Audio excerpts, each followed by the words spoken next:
Salut tout le monde, j'espère que vous allez bien. Aujourd'hui on se retrouve dans une nouvelle vidéo.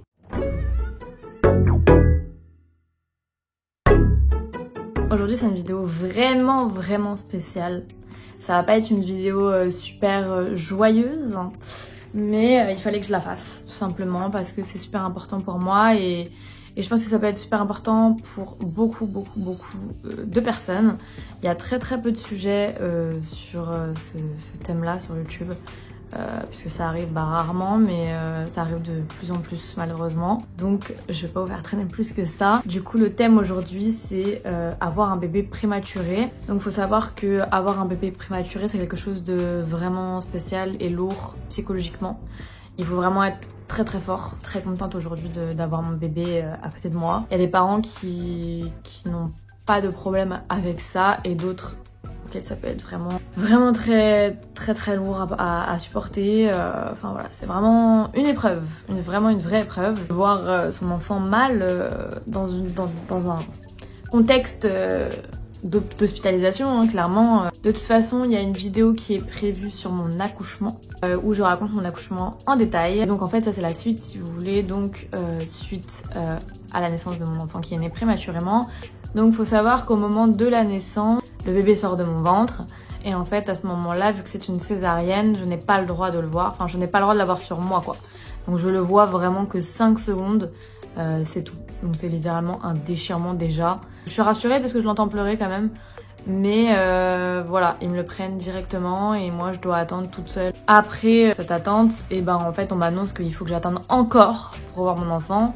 Il faut que j'attende 3 heures.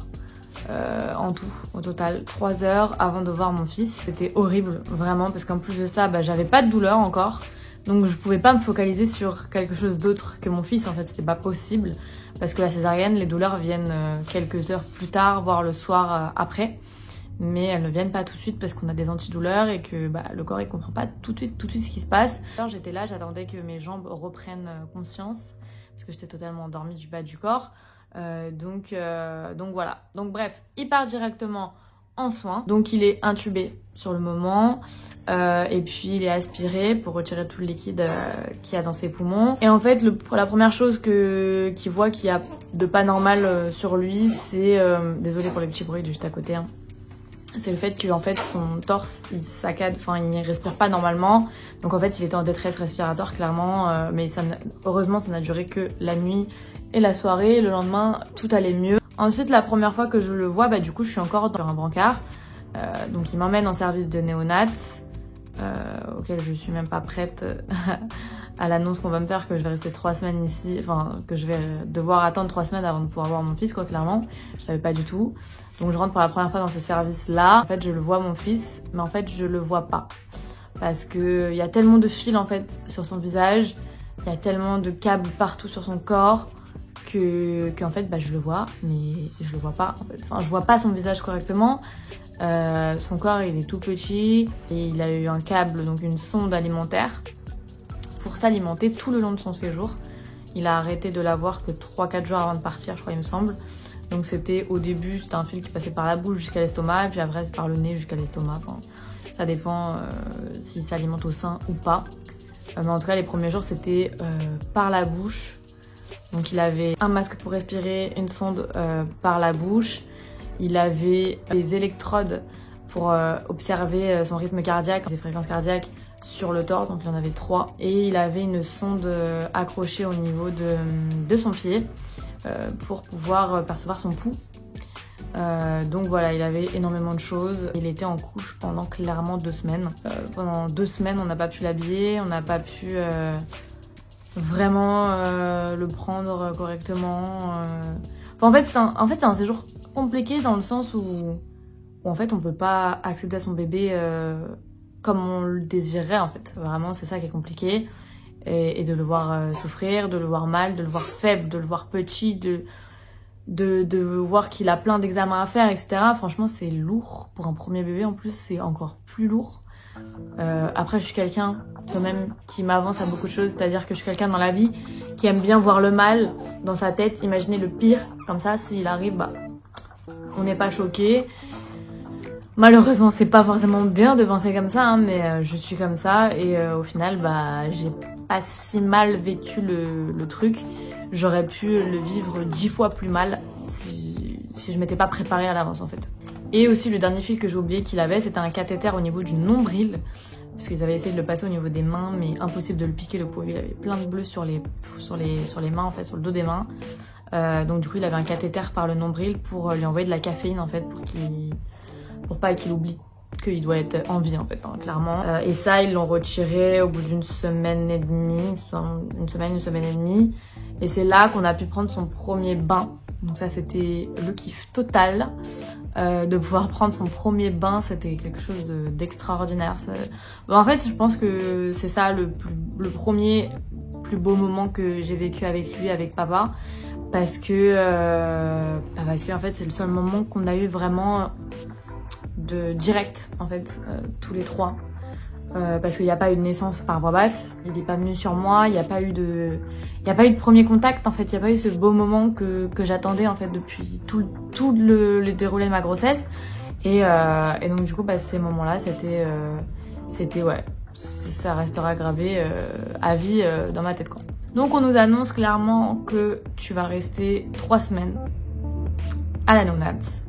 Donc là clairement on savait en fait déjà psychologiquement au moment où on m'a annoncé, même si je suis arrivée en césarienne en urgence, on m'a quand même dit que j'allais accoucher par césarienne à 33+4, donc je savais dorénavant qu'il allait passer en néonate et en couveuse, enfin même si ça n'aurait pas pu être, enfin il aurait pu direct passer en berceau, hein, mais je m'attendais vraiment au pire du pire. Je me suis dit 33 semaines, enfin c'est super tôt, il y a pire, mais enfin il y a beaucoup mieux quand même, hein, on va pas se mentir. Donc du coup, voilà, je m'attendais au pire. Donc effectivement, 3 semaines de néonate. Il est sorti à 36 semaines, exactement. Il aurait dû sortir à 37, mais il est sorti à 36, je vous expliquerai après pourquoi. Donc il faut savoir que la première semaine de son hospitalisation, j'étais à l'hôpital.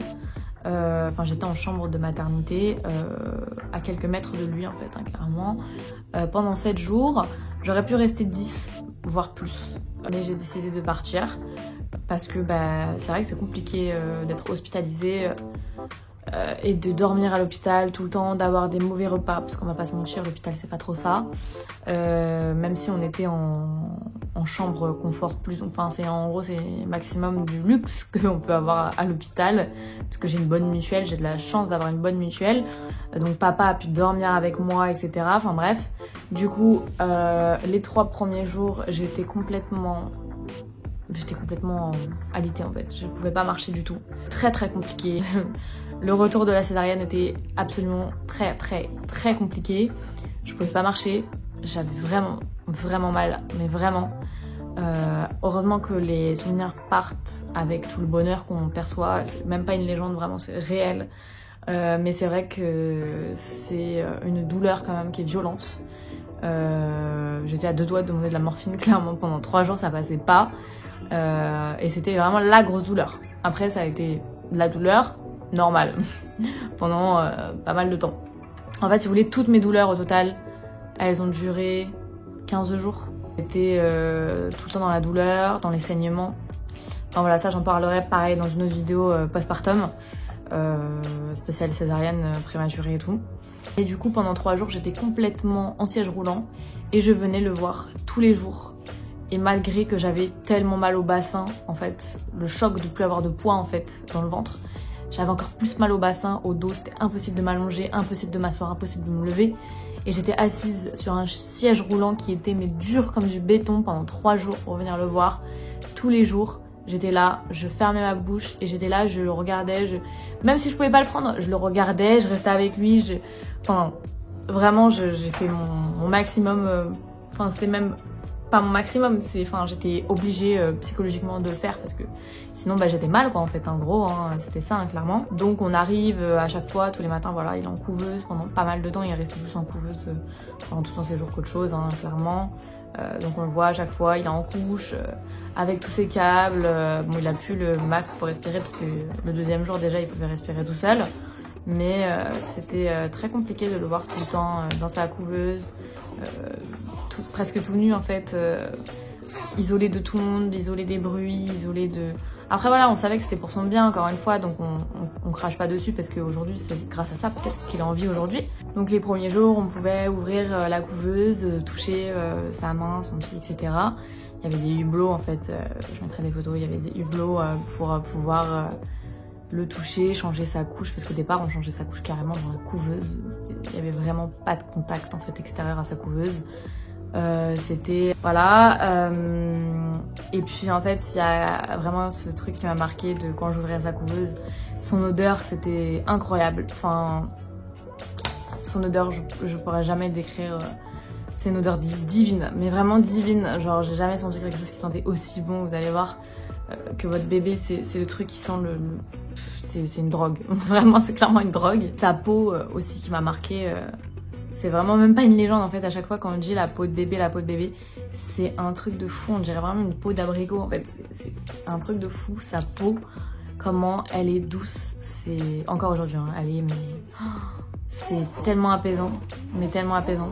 Donc plus on a avancé dans le séjour, plus enfin on pouvait le prendre, l'avoir dans nos bras, faire du pot à pot. Moi j'en ai fait beaucoup avec lui. Moi j'en ai fait quand même pas mal avec lui tous les jours, hein. Toute la journée, les derniers jours surtout, toute la journée, c'était toute la journée quoi. Du pot à pot avec lui, avec papa, on pouvait lui changer la couche sur le tapis de change, voilà les premiers bains. Et puis est venu aussi l'allaitement, du coup la première mise au sein. C'est vrai que c'était compliqué ça aussi, pareil, je ferai une vidéo parce que c'est un sujet tellement long l'allaitement. Avec un prématuré, c'est très beau et c'est très compliqué aussi. Papa, on a aussi profité pour faire quelques biberons du coup et au début, il n'y avait pas trop d'impact, mais après ça lui a un petit peu fait des reflux, donc il n'y avait plus de biberons, mais en tout cas il a pu au début donner des biberons tranquillement. Enfin, il était très content aussi, je mettrai quelques photos. Enfin voilà, c'était vraiment beau. Il faut savoir, du jour où je suis partie de mon séjour à la maternité, je suis totalement venue tous les jours à la néonate. Je suis venue tous les jours, au début 2 fois par jour, voire des fois 3. Je faisais beaucoup d'allers-retours et en fait au fur et à mesure j'ai remarqué que niveau essence tout ça, et puis même j'étais mal en fait. Quand je revenais ici j'étais mal en fait, clairement j'étais toute seule, j'étais vraiment voilà, papa il était au travail, bébé il était à la néonate, moi j'étais là, j'étais toute seule, enfin franchement j'étais là pour faire le ménage et même faire ça je culpabilisais, je prenais même pas le temps de manger, je mangeais rien, c'est vraiment... C'était pas foufou, donc du coup j'ai décidé de venir toute la journée en fait, clairement je restais toute la journée là-bas. Du matin jusqu'au soir, voire des fois jusqu'à minuit des fois, parce que j'étais pas forcément rassurée du service de nuit, honnêtement. Ouais, faut en parler ça clairement. Il y a des auxiliaires de puériculture et des infirmières qui sont au top du top. Vraiment, franchement rien à dire, elles sauront se reconnaître. Mais c'est vrai qu'il y a des services de nuit où j'ai l'impression que c'est pris à la légère, clairement. Ça n'a rien à voir avec le jour, en fait. Il y a carrément un matin, ça m'a choquée quand j'étais encore hospitalisée. Je suis arrivée en service et enfin tout le monde dormait, genre. Enfin les bébés, ils étaient là, ils avaient arraché leur sonde. En fait, tout le monde dormait. Genre, ils étaient tous allongés sur des canapés avec des couvertures. Et moi, j'arrive à 5 h du matin, je vois ça, je suis là en mode... Il y a un problème là. Donc à partir de ce moment-là, j'ai jamais été rassurée sur les services de nuit, en fait, clairement. J'étais tout le temps là en train d'appeler, de savoir si ça allait, etc. Même si je savais que derrière c'était possible qu'il n'y ait pas un travail de fou quoi. Donc ça c'est encore moins rassurant. Et puis heureusement est arrivée la fin du séjour où à chaque fois il restait avec les mêmes personnes et c'était un peu plus rassurant. Mais à la fin j'en pouvais clairement plus. Je réalisais de plus en plus en fait que j'étais pas avec mon bébé, que j'avais accouché, que j'étais toute seule, que j'étais vraiment mal. Je commençais limite une petite dépression on va dire, hein, d'être sans mon enfant. Et clairement je n'arrivais clairement plus à tirer mon lait, donc c'est ça qui a déclenché sa sortie de la néonate. J'ai du coup en fait arrêté de tirer mon lait parce qu'il y avait 2 gouttes clairement qui sortaient du tire-lait, et lui en fait je l'allaitais exclusivement, donc il avait besoin de mon lait, donc je tirais mon lait, j'emmenais le lait là-bas, enfin bref. En fait à force de plus avoir de lait, il avait plus de ration pour la nuit et il fallait absolument qu'il ait du lait à moi. Je voulais absolument pas qu'il ait le lait de quelqu'un d'autre ou qu'il ait du lait artificiel. En tout cas, pas pendant son séjour à la néonate, ça c'est clair, pas dès le début, et pas autant d'un coup. Donc du coup, clairement, en fait, ils m'ont dit, bah écoutez madame, restez la nuit. Et après j'étais en mode, j'hésitais, je me disais mais enfin si je me repose pas, l'allaitement il va jamais perdurer, il va jamais être efficace, etc. Parce que l'allaitement c'est aussi du sommeil, hein. Faut pas, voilà, hein, c'est comme ça, hein, il faut du sommeil, il faut s'alimenter, puisque sinon ça marche pas. Donc j'hésitais et puis en fait elles m'ont proposé finalement de leur gentillesse, vraiment c'est top, franchement je les remercie vraiment aujourd'hui de nous avoir dédié une petite pièce en fait pour rien que lui et moi, avec un petit lit pour moi et son lit, ses branchements, etc. pour lui. Et on avait tout en fait, on avait la petite baignoire, on avait le tapis allongé, on avait des petits meubles pour ranger nos affaires, j'avais un petit lit, lui aussi, on avait un siège pour l'allaitement. C'était vraiment top, ça a duré qu'une nuit mais c'était, je m'en souviendrai toute ma vie. Mais ouais, c'était vraiment cool ce moment-là. Et en fait, c'est à partir de ce moment-là, une auxiliaire a insisté sur le fait, au médecin, sur le fait que bah, j'arrivais plus à tirer mon lait parce qu'il était loin de moi, clairement. Et là, par le soulagement, vraiment un soulagement, mais d'une puissance, on m'annonce en fait qu'il va sortir, mais bien en avant, genre de une semaine. J'étais tellement contente, on était tellement contents, enfin j'étais à deux doigts de pleurer quand on m'a annoncé ça, avec le papa aussi, enfin, on était trop heureux qu'il rentre enfin avec nous à la maison, c'était ouf, une bouffée d'émotion. Et puis voilà, juste avant de sortir il a fait quand même pas mal d'examens, il a fait un examen du cerveau, de la fontanelle, auditif, visuel, et puis des prises de sang, hein, voilà. Mais voilà, tout ça c'est pour son bien, donc franchement on était tellement heureux qu'il puisse rentrer à la maison encore une fois. Quand on est sorti, du coup bah tout était prêt à la maison, hein, clairement depuis un moment déjà. Et puis c'est vrai que c'est comme un ressenti assez bizarre, mais je sentais en fait depuis un petit moment que mon bébé allait sortir beaucoup plus tôt que prévu en fait. C'est un pressentiment que j'avais depuis un moment, depuis presque le début de ma grossesse en fait, clairement. Parce qu'à la fin c'était tellement éprouvant que je me disais mais je pourrais pas tenir jusqu'au bout, c'est pas possible. Et pourtant j'étais à 7 mois hein, clairement, mais c'était d'une puissance les douleurs et tout, et puis il était tellement lourd, mon ventre était énorme comme si j'étais à terme quoi. Franchement c'était impressionnant. Donc voilà, j'en garde des bons souvenirs comme des très mauvais aussi hein, de la néonate, parce que c'est quand même une épreuve.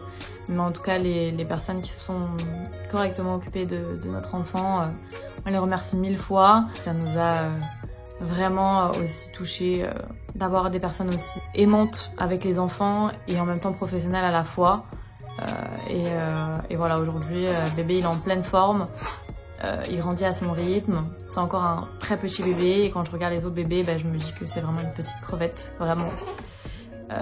Mais voilà, aujourd'hui il est en pleine santé, il est vraiment, il est adorable, Déjà la néonate il était adorable et là il continue à être adorable et voilà. Mais c'est vrai qu'avoir un bébé prématuré c'est dur, mais au final c'est une victoire. De voir son bébé évoluer comme ça aussi vite et rapidement.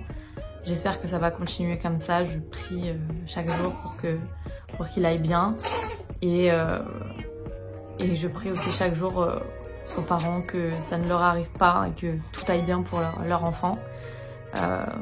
Mais voilà, et je précise aussi quand même que les femmes qui accouchent par césarienne en n'ayant pas de problème avec la néonate, de s'occuper de son bébé avec une césarienne, c'est à mon avis horrible. Parce que juste sans avoir mon bébé dans la chambre de maternité, ce qui était aussi horrible psychologiquement, hein, c'était quand même compliqué. Mais alors avec son bébé, devoir le porter, etc., devoir tout faire seul sans aide, bravo. Je les félicite vraiment, bravo. C'est quelque chose de inhumain et qu'on arrive quand même à faire. Je l'aurais quand même fait, hein, mais c'est quelque chose d'inhumain à faire avec ces douleurs, clairement, c'est incroyable. Parce que la nature, elle est capable de nous pousser à faire, en fait, c'est incroyable. Donc voilà, je pense avoir tout dit sur la naissance d'un bébé prématuré, sur mon expérience, sur notre expérience, sur l'expérience de mon enfant.